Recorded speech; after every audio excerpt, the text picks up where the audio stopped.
So, yeah, ako si AJ. At andito na naman ako sa video. Wala, hindi po kasi. So, yeah, yun lang. May naalala lang ako kasi ah, may nangyari recently. So, ano to nangyari to matagal na. Siguro 2000, ano pa? 2023, 2024, I don't know. 2023 ata, sa Manila nangyari, sa BBGC nangyari. Tapos, wave kami. The wave ko ba o katip ko na siya? Diba, hindi ko na limot. Sorry, 30 na kasi. Ulyarin na. So, ayun. So, parang nagkayaan. Mag-inuman. Pag day off na kinabukasan, yan na naman lagi ng mga sa BPO. Iinuman, one bath, mga ganun. Tapos ito si ate mo girl, ano siya, nakainom na siya. So, one bath, inom na kami, doon kami sa BPC, like, gusto sayawan, everything. Eh, kakaisang bottle pa lang siya. Lasing na siya. Kasi, gusto niya, may wave kami ata nakasama na gusto niya alam mo na, hindi ko sabi na may mga bata. So, yun na. Tapos, kasi lasing na siya, like, girl, lasing na ako, girl, lasing na ako. Pakarat na si ate mga girl. So, pati ako, inano niya that time, like, hindi po lahat ng tomboy, porket tomboy, gusto agad babae lahat. Hindi po, may standard din po kami. So, patay na natawa ko sa sarili. Tapos, di yun na. Di, as a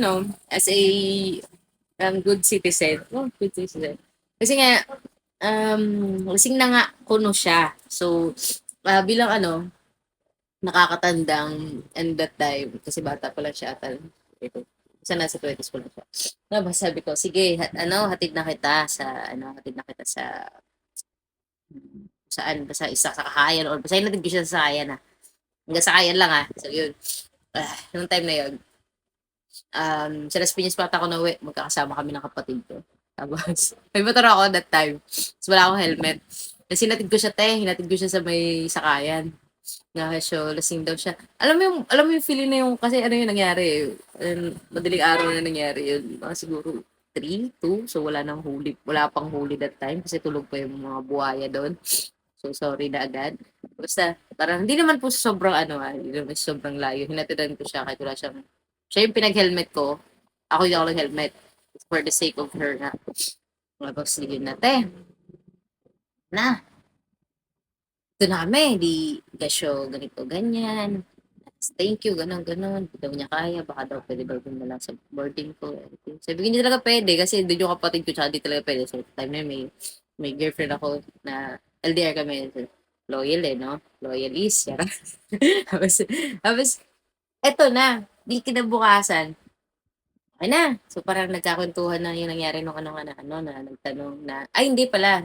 Nagulat ako, pagpasok ko ganito yung intro sa akin nung parang mami-mamihan ko. Sabi niya, "Hoy, ano yung ano yung nabalitaan ko na meron ka daw inuwi sa inyo, na siya daw may lasing, na may nangyari daw, gano'n."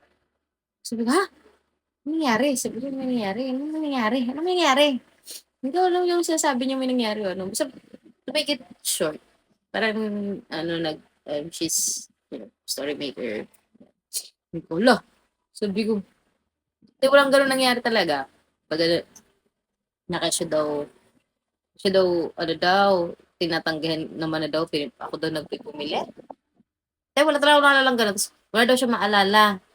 Sabi ko, wala kang maalala na nangyari, pero sinasabi mo, na kesyo may ginalaw kita, may nangyari sa atin.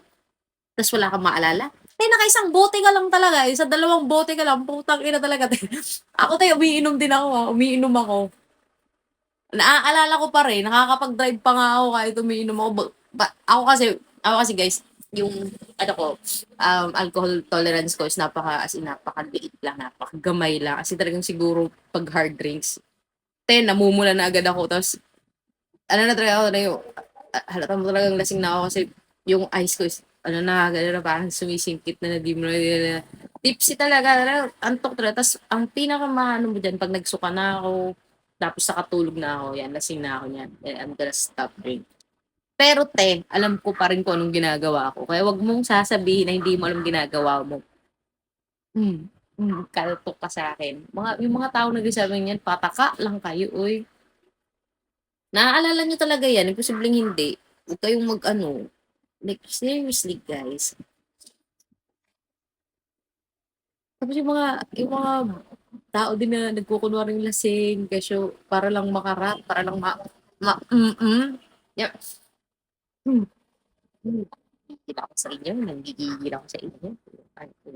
Sorry guys, sa papamura ko kasi, wala eh, trigger na, alala ko lang may nangyari kasi na naman dito ba. So, ayun. Ay, ambot. Ay, ewan, hindi na lang ako mag-talk. Ewan ko kayo mga tao kayo, don't pretend that you don't know. Kasi, te, pag uminom tayo, oo, malalasing ka, makakatulog ka, pero imposible. Ipapaputol ko talaga itong hinliliit ko na wala kang naalala. Wag ako talaga, hindi ako pinanganak kahapon talaga.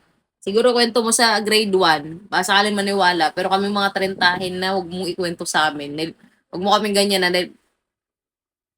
ay, ano ba? Ayun lang naman. Yung day off ko kasi yun, kaya, kawa, hindi ako makatulog, ilog kasi. Pero, yun na naman. Ano pa ba? Kaya yung mga nasa BPO na yan, talamak talaga dyan, yung mga power tripping, um, one bat pagkatapos ng shift, one bat daw, pero one bottle daw, pero umaabot ng one bucket, ganun. Marami pa yan, guys. Masaya sa BPO, pero please, huwag nyo nang subukan. Malaki nga ang sahod, pero mahirap, lalo na kung management is toxic, power tripping, grabe. Hindi na lang ako mag-ano. Basta, hindi ko naman sa dini-discourage. However, based lang sa experience ko. Yung tangina dati wala akong anger issue eh, no? Wala akong anxiety. Mga ganun. Hindi ako nag-yossi before. Ano nag-yossi like occasionally. Pero ngayon parang pag basta po, pag stress ako, hipak. Minsan nakakadalawa. Nakakadalawa, nakakatatlo. Kasi pag stress ka, parang you want to let it out. Although sabi nga sa akin, bawal yun. Ba, pero matigas ang ulo ko, bawal yun. Lalo na sa pag may anxiety disorder ka, bawal din yung coffee. Pero wala eh, coffee is life eh. Kasi panggabi nga kami. Like, yun pa yung isa kong, siguro, lalo na sa mga newbie sa gusto kung hindi kayo sanay, maninibago talaga kayo kasi yung working hours niya talaga, especially kung ang account is US, asahan mo graveyard ka talaga te. Graveyard talaga yan. Pero kung ang Australian account, like in my account before in Makati, sa StarTech, it was Australian account, wave 1 kami doon. Ano lang yun? Morning lang talaga. As in, ahead lang ba tayo ng 2 hours? 2 hours ata. Oo, ahead lang tayo ng 2 hours. Sa morning shift, maganda. Tapos ano lang yun, non-voice yun, chat-chat lang kayo. Ang problema mo lang doon, apat yung chat mo sa isang apat yung chat mo sa iba-ibang concern.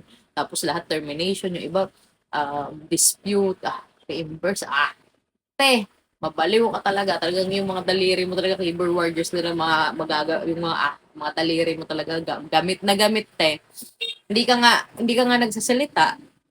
Pagod naman yung kamay mo, di ba? Pero kung